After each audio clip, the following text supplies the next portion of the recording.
Ninth class 6B exercise है line and angle की। हम लोगों ने 8 क्वेश्चन पिछले वाले वीडियो के पार्ट में कर लिए थे, फर्स्ट पार्ट में। अब ये वीडियो का सेकेंड पार्ट है 6B के लिए। चलिए आइए हम लोग 9वां क्वेश्चन करते हैं। 9वें क्वेश्चन में आपसे क्या बोला गया है, ध्यान से उसको समझें। आकृति में यानी आपको चित्र दे रखा है, रेखाएं ए बी और सी डी। ए बी यानी ये वाली लाइन, ठीक है, ए बी यानी ये लाइन, और सी डी यानी ये लाइन बिंदु ओ पर प्रतिच्छेद करती हैं। बिंदु ओ पर प्रतिच्छेद करती हैं, आपको दे रखा है। यदि ए ओ सी प्लस बी ओ सी यानी ये वाला एंगल और इस एंगल का सम कितना है आपका 70 डिग्री, और एंगल बी ओ डी यानी ये वाला एंगल आपको दे रखा है कितना है, ये 40 डिग्री दे रखा है, ठीक।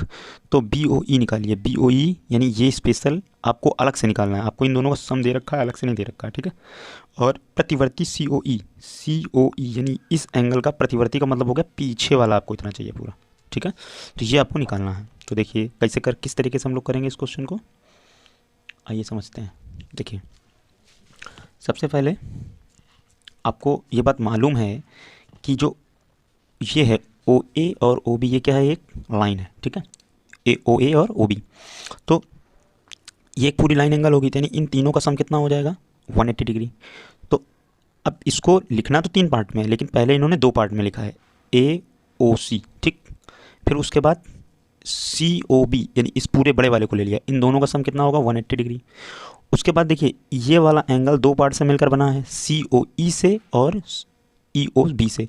तो ये दोनों पार्ट यहाँ पर रख दिए इन्होंने, इसको ब्रेक करके, ठीक। अब देखिए आपको ए ओ सी और ई ओ बी का सम दे रखा था, इसका और इसका सम आपको दे रखा था। तो ये आपका पूरा कंप्लीट कितना हो जाएगा 70। तो उस जगह पे हमने क्या रख दिया गया 70 रख दिया गया, ठीक है। उसकी जगह पे क्या रख दिया गया 70 रख दिया गया आपका। तो जब 70 यहाँ रख दिया गया सी ओ ई, तो ये कितना हो गया 180 डिग्री। 180 डिग्री ट्रांसपोज कर देंगे तो कितना आ जाएगा 110, कितना आ जाएगा 110। आंसर इसका कितना हो जाएगा 110 डिग्री। अच्छा, इसके बाद अभी इसका नेक्स्ट पार्ट और है अभी आपके पास कि सी ओ ई, सी ओ ई। तो देखिए सी ओ ई आ गया ना हमारे पास, तो इसका प्रतिवर्ती कितना हो जाएगा, प्रतिवर्ती का मतलब इसको 360 से सब्ट्रैक्ट करना पड़ेगा, ठीक है। तो क्या आ जाएगा प्रतिवर्ती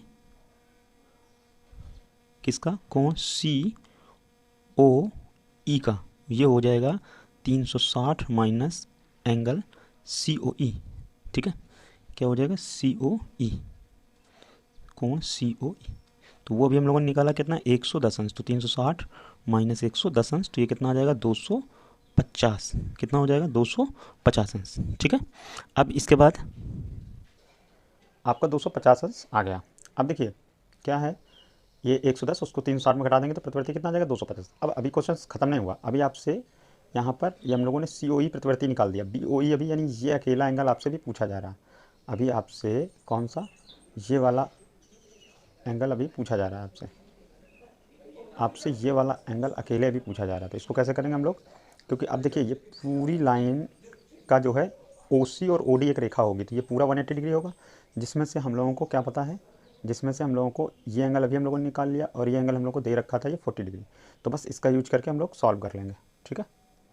तो आप सीधे डायरेक्ट लिख सकते हैं कि हम लोग सीधे लिख सकते हैं कि ओ सी और ओ डी क्या है, विपरीत किरणें हैं। तो लाइन एंगल क्या हो जाएगा, यानी 3 एंगलों से बना हुआ है ना, तो आप सीधे ये लाइन भी लिख सकते हैं।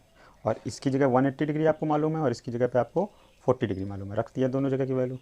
तो उससे क्या हो गया, इन दोनों का सम उधर जाकर ट्रांसपोज हो जाएगा। तो 180 डिग्री में हम सब्ट्रैक्ट कर देंगे तो कितना हो जाएगा, यानी 150 अंश। आप डायरेक्ट यहाँ से जोड़ के 150 अंश, एक एक को उन्होंने ट्रांसपोज किया, फिर एक एक करके घटाया, तो कितना आ गया 30 अंश, कितना आ गया 30 अंश। तो यानी मान कितना हो जाएगा हम लोगों का 30 अंश आ जाएगा, कितना आ जाएगा 30, ठीक है। बी ओ ई की वैल्यू यानी आपके अगर फिगर में देखा जाए तो ये एंगल की वैल्यू कितनी आ गई, इस एंगल का वैल्यू आ गई 30 अंश, क्योंकि ये वाली हम लोगों ने निकाल ली थी 150 अंश, ठीक है। और ये आपको दी थी 40 अंश, सॉरी ये 110 अंश थी, 110 अंश। तो 110 और 40 150 और 30 180, ये पूरा एंगल तो 180 डिग्री होगा। इसके बाद अगला क्वेश्चन करते हैं हम लोग। नेक्स्ट है, नेक्स्ट क्वेश्चन 9 के बाद 10 नंबर पे आते हैं हम लोग।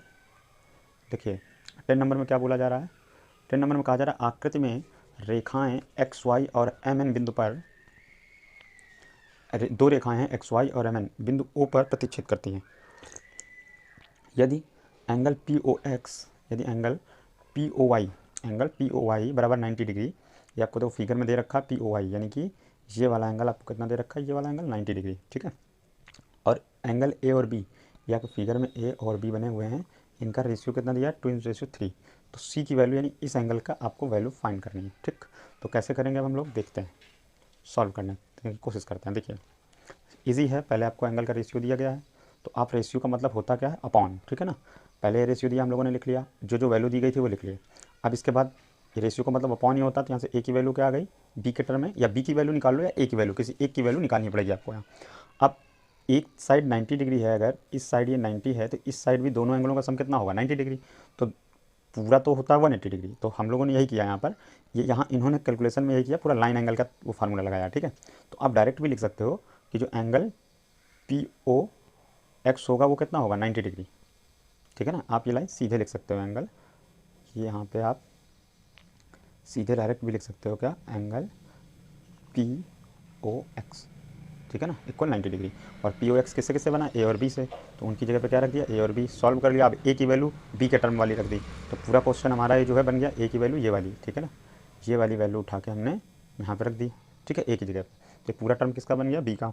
अब हम लोगों ने क्या किया, इसको एलसीएम सॉल्व की, तो जिसके अपॉन में एलसीएम सॉल्व करना सबको आता है 2b/3 + b, तो जिसके अपॉन में कुछ नहीं उसके अपॉन में 1 करके 3 एलसीएम ले लिया, तो ये तो 2b का 2b ही रहेगा, और ये क्या हो जाएगा यहाँ 3b। ठीक, तो यही आपका लिखा हुआ है, और जो रेशियो वाला 3 था उसका क्रॉस मल्टीप्लिकेशन हो जाएगा, तो और इक्वल 90 तो चल ही रहा था। ठीक है, तो इसके अपॉन में कुछ नहीं, इक्वल में हमेशा क्रॉस मल्टीप्लाई होता है, तो इसका मल्टीप्लाई इसमें हो गया, तो 9 × 27 यानी 270 बन गया। तो ये लाइन आपकी लिख गई 2b + 3b = 70, और ये ऐड हो गया तो 5b हो गया। अब इसको क्या किया 5 डिवाइड में आ गया, तो यहाँ पे जब हम लोग क्या करेंगे बी की वैल्यू निकालने के लिए 270/5 लिखेंगे, 5 से इसको काटेंगे तो 5 × 25, और 3 जाएगा तो 5 छक्का यानी 2 बचा, तो 5 चौको 20, 54 कितना आ गया 54। ठीक, अब बी की वैल्यू निकल आई, तो ए वाली इसी इक्वेशन फर्स्ट में रख देते हैं हम लोग, तो 2/3 × बी, और बी की जगह पे क्या रखेंगे 54, तो इसको सब्ट्रैक्ट कर देंगे, मतलब डिवाइड कर देंगे, 3 × 1 = 3, 3 × 8 = 24, और 18 दूनी 36, तो कितना आ गया 36 आंसर आ गया। तो ए और बी की अलग अलग वैल्यू आ गई ना हम लोगों के पास। अब हमें निकालनी सी की वैल्यू थी, ध्यान रहे।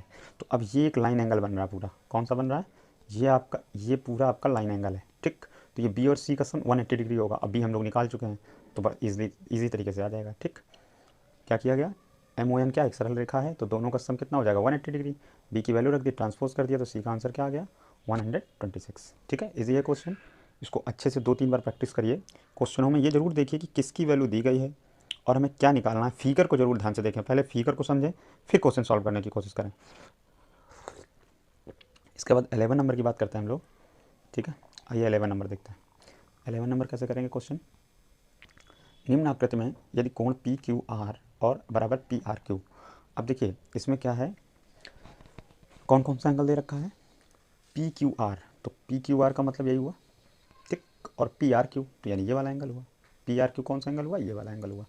अब इसमें क्या करेंगे और सिद्ध क्या करना है आपको, पी क्यू एस यानी ये बाहर वाला एंगल पी क्यू एस यानी ये वाला एंगल, और P R S P R T यानी ये एंगल इक्वल होंगे, ये प्रूव करके आपको दिखाना है। ठीक, तो देखिए अब हम लोग को ये मालूम है कि इन दोनों एंगलों का सम कितना होगा 180 डिग्री, इन दोनों एंगलों का सम भी कितना होगा 180 डिग्री, क्योंकि क्या है लाइन पेयर है। तो एक इक्वेशन तो हम लोगों ने इनके लिए लिखी, तो क्या लिखा पी क्यू आर और P Q S, P Q R और पी क्यू आर और पी क्यू एस। ठीक है, इन दोनों का पहले इसका लिखा फिर इसका लिखा, तो आगे पीछे लिख दीजिए, कोई दिक्कत नहीं, कोई गलत नहीं हो जाएगा। तो ये हो गई इक्वेशन फर्स्ट। इसी तरीके से इधर वाले के लिए लिख दिया गया पी आर क्यू और फिर पी आर टी, तो ये लाइन आ गई। तो अब ये दोनों देखिए 180 दोनों में सेम है कि नहीं है, तो यानी इन दोनों को हम इक्वल कर सकते हैं, कर दिया।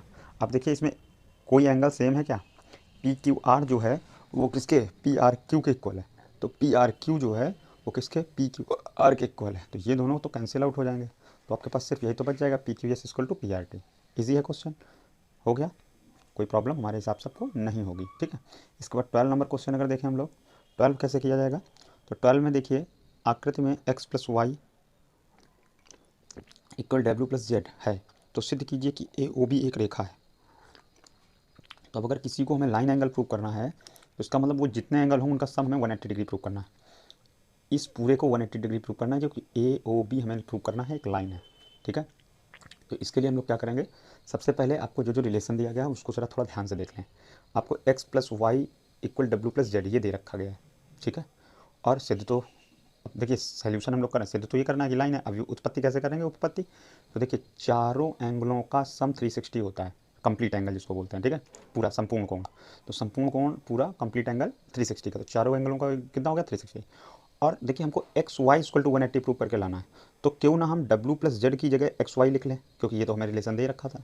तो हम लोग क्या करेंगे, डब्ल्यू प्लस जेड की जगह पे क्या रख लेंगे, एक्स प्लस वाई, क्या रख लेंगे, एक्स प्लस वाई। तो देखिए यहाँ लिखा नहीं गया है, इसलिए मैं एक बार लिख देता हूँ। यहाँ पे क्या किया गया, इस लाइन के बाद यहाँ पे बीच में होनी चाहिए थी, इन दोनों के बीच में क्या कि एक्स प्लस वाई फिर प्लस से एक्स प्लस वाई इक्वल 360, क्योंकि इस वाले ब्रैकेट की जगह पे ये इसकी जगह की वैल्यू ये रखी जाएगी यहाँ पे, ठीक है। तब ये दोनों ऐड होकर 2 और 2 बन जाएंगे, यानी ये वाली लाइन बनेगी, ठीक है। तो इस तरीके से जो है अब हम लोग और आगे बढ़ते हैं। इसके बाद ये आप तो कर ही लोगे, और 2 कॉमन लेके इसमें क्या किया, 2 कॉमन लिया तो x plus y equal 360 degree, और ये 2 डिवाइड में आएगा तो x plus y equal 360 divided by 2, तो इसको डिवाइड कर देंगे तो 180 आ जाएगा। तब आपकी ये लाइन, ये वाली लाइन आई है।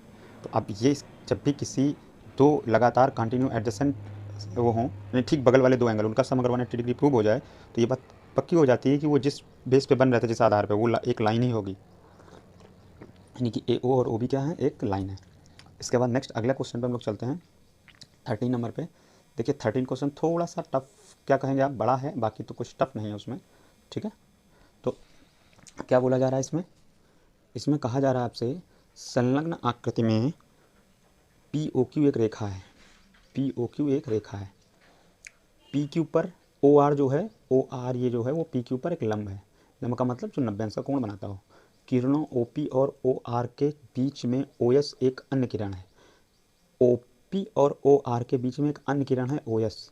तो सिद्ध क्या करना है कि आर ओ एस, जो कोण आर ओ एस यानी ये वाला कोण है, ठीक है, वो Q O S, Q O S, तो क्यू यानी क्यू ये है आपका, क्यू ओ एस ये पूरे कोण को, और P O S, P O S यानी इस कोण के सब्ट्रैक्ट के हाफ के इक्वल होगा। ये हमको प्रूव करके इसमें दिखाना है, ठीक है, समझ गए क्या प्रूव करना है हम लोगों को, कि जो आपका, अब देखिए कैसे करेंगे, तो हमको हर बार आर ओ एस की वैल्यू जो है इस एंगल की भी वैल्यू इसी के टर्म में निकालो, और इस एंगल की भी वैल्यू इसी टर्म में निकालो, और फिर दोनों को सब्ट्रैक्ट कर देंगे तो आंसर आ जाएगा, या ऐड कर लेंगे, यही इसमें तरीका है। तो क्वेश्चन में ये सब तो आप कर ही लेंगे कि दिया क्या है, चित्र में पी ओ क्यू एक रेखा, एक पी क्यू लंब दिया हुआ है, ठीक है ना, ये लंब भी दिया, ये जानकारी लिखना चाहो तो लिख सकते हो, इसमें नहीं दी गई है। ये जरूरी नहीं कि सोल्यूशन में आपको जितना दिया गया आप उतना ही लिखें, आपको जो जो क्वेश्चन में दिया गया समझ में आ रहा है वो आप लिख सकते हैं। दिए चित्र में पी ओ क्यू एक रेखा भी है, एक अन्य रेखा पी क्यू पर बिंदु ओ पर मिलती है एक अन्य रेखा पर, ठीक है, और लंब ओ क्यू दिया गया पी क्यू पर। फिर सिद्ध क्या करना है आपको, ये लाइन, अब देखिए सॉल्व कैसे करते हैं हम लोगों को देखिए क्यू ओ एस अंदर आ रहा है तो क्यू एस का आंसर निकालना है। तो एंगल क्यू ओ एस कितना हो जाएगा, आप फिगर से अगर देखें तो एंगल जो आपका क्यू एस है, कौन सा, Q O S, Q O S, ये वाला एंगल पूरा किसके किसके सम के इक्वल हो रहा है, तो आर ओ क्यू के और एस ओ आर के। तो यही चीज़ दोनों देखिए लिखी सम में कि नहीं लिखी, ठीक है। अब यहाँ से क्या किया गया, जो है पी ओ एस है, जो पी ओ एस, ये एक इक्वेशन हो गई आपकी, ख़त्म काम। अब इस एंगल को भी हमें उसमें प्रूव करने वाले में लिखा पी ओ एस, तो इसकी भी वैल्यू निकालो जरा। तो पी ओ एस किसके किसके इक्वल हो जाएगा, तो पूरे 90 में इतने अंदर वाले को सब्ट्रैक्ट कर दिया जाए, ठीक है ना, तो ये आ जाएगा कि नहीं। तो पी ओ आर माइनस क्या हो जाएगा, एस ओ आर, ठीक, कोई डाउट तो नहीं होगा। अब क्या करेंगे, इन दोनों इक्वेशनों में देखिए एस ओ आर सेम है, ठीक है, और हमें एस ओ आर तो ही लेके आना है ये वाला। तो इन दोनों इक्वेशनों में देखिए ये जो लंब है, तो पी ओ आर और आर ओ क्यू ये तो सेम होंगे, ये एंगल क्या होंगे, दोनों सेम होंगे। तो उठा के हम लोग क्या कर रहे हैं, ये वैल्यू इसमें रखे दे रहे हैं। तो यहाँ पे इन दोनों को सब्ट्रैक्ट कर दिया, तो सब्ट्रैक्ट करने से होगा क्या, लाइन क्या बनेगी आपकी, जब इन दोनों इक्वेशनों को आप सब्ट्रैक्ट कर रहे हैं, इसको और इसको, यानी सब्ट्रैक्ट करने का तरीका होता है ऐसे लाइन खींचते हैं, साइन बदल देते हैं, ये माइनस का हो जाएगा, ये माइनस का हो जाएगा, और ये प्लस का हो जाएगा। तो ये दोनों तो एट इज़ ये लिख गए, ये दोनों, तो देखिए एस ओ आर और माइनस का पी ओ आर हो जाएगा, और ये आर ओ क्यू ये लिखा हुआ है, और एस ओ आर ये लिखा हुआ है। तो देखिए कोई इसमें एंगल कट रहा है, तो कोई ना कोई एंगल इसमें देखिए कट जरूर रहा होगा, क्योंकि आर ओ क्यू की वैल्यू क्या है, पी ओ आर के इक्वल है, दोनों 90 डिग्री है ना, तो ये वाले आपके दोनों एंगल जाएंगे कट, आर ओ क्यू, ठीक है, आर ओ क्यू किससे कट जाएगा, पी ओ आर से, ये सब्ट्रैक्ट हो जाएगा। SOR जुड़ के ये दोनों क्या हो जाएंगे 2SOR, और ये चीज़ आ जाएगी। तो इसको पलट के लाइन को लिख लिया, इस चीज़ को पहले लिख लिया, इसको बाद में लिख लिया, ठीक। तो ये लाइन बन गई। अब ये 2 कहाँ आ जाएगा, डिवाइड में आ जाएगा, बस आपका प्रूव हो जाएगा। बिल्कुल सिंपल सा क्वेश्चन था, जब कोई भी टफ नहीं है। 2 इक्वेशन लिखनी है आपको, पहले जो आपको प्रूव करके लाना है, ठीक है। जो आपको प्रूव करके लाना था, फिगर से देख सकते हो भाई, हमको इस एंगल और इस एंगल का सबट्रैक्ट का हाफ प्रूव करके दिखाना था। क्या चीज़ ये, तो हमने एक बार इस पूरी को सम को लिया और इसको इसके माइनस इसके टर्म में लिख लिया प्लस में, और एक बार हमको इसको लेना था, तो ये एंगल कैसे निकालेंगे, पूरे का माइनस इस वाले का, दोनों इक्वेशन को सबट्रैक्ट कर दिया। सेम वाला एंगल जो था 90 डिग्री, ये पूरा और ये पूरा, वो गया कट। तो ये चीज़ 2 बार हो गई, तो इसका 2 का सम इन दोनों का सबट्रैक्ट इक्वल हो गया, तो इन दोनों के सबट्रैक्ट इक्वल हो गया, इसका 2 डिवाइड में भेज दिया, आपका सोल्यूशन हो गया। अब इसके बाद 14 नंबर लास्ट क्वेश्चन है एक्सरसाइज का। क्या बोल रहा है क्वेश्चन, ये भी इजी क्वेश्चन है, टफ नहीं है। क्वेश्चन क्या कह रहा है, यहाँ दिया है कि XYZ बराबर 64। XYZ यानी ये आपको एंगल कितना दे रखा है 64। XY को बिंदु P तक बढ़ाया जाता है, XY को P तक बढ़ाया जाता है, ये पीछे बढ़ा दिया गया। दी हुई सूचना से एक आकृति खींचिए, यदि किरण YQ ZYP को सम विभाजित करते हो, यानी ये एंगल दोनों आपस में बराबर हैं, तो एंगल XYQ यानी इसका पूरे का मान आपको चाहिए XYQ, और प्रतिवर्ती QYP यानी इसका ये पूरा आंसर निकालना, इसका प्रतिवर्ती ये हुआ, ठीक है। तो अब देखिए इसमें भी सरल तरीका है, आपको एक एंगल अगर दे रखा है, तो अब ये दोनों एंगल सेम दे रखे हैं, तो इन दोनों के आंसर अलग अलग तो निकालना बड़ा ईजी है। कैसे भाई, ये एक लाइन है, तो इन तीनों का सम, 3 ना बोल के आप ZYP और एक XYZ, इन दोनों का सम बोलिए, तो इन दोनों का सम कितना आएगा 180 डिग्री। तो एक की वैल्यू आपको 64 दी है, रख दी, तो ZYP यानी ये पूरा कितना आ गया 180 में सब्ट्रैक्ट कर देंगे 64 का, यानी 116।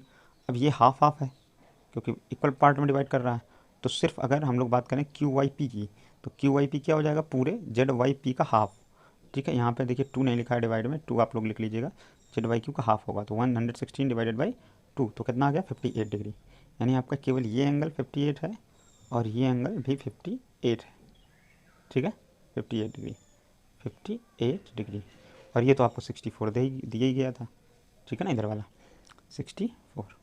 अब क्या करते हैं, अब इसका प्रतिवर्ती पूछ रहा था, तो 360 से सब्ट्रैक्ट कर देंगे, तो एंगल QYP का जो पीछे वाला एंगल है प्रतिवर्ती वाला, ठीक है, रिवर्स एंगल, वो कितना हो जाएगा 360 में QYP सब्ट्रैक्ट कर दिया, यानी 58 सब्ट्रैक्ट हो जाएगा, तो कितना आ गया 302। ये था पूरा कंप्लीट आपका सोल्यूशन, ठीक है। तो ये आपके सेकेंड पार्ट में मैंने आपको 6B की पूरी एक्सरसाइज की क्वेश्चन कंप्लीट करा दिए। नेक्स्ट वीडियो में आपको मैं जो एक्सरसाइज C है 6C उसके क्वेश्चन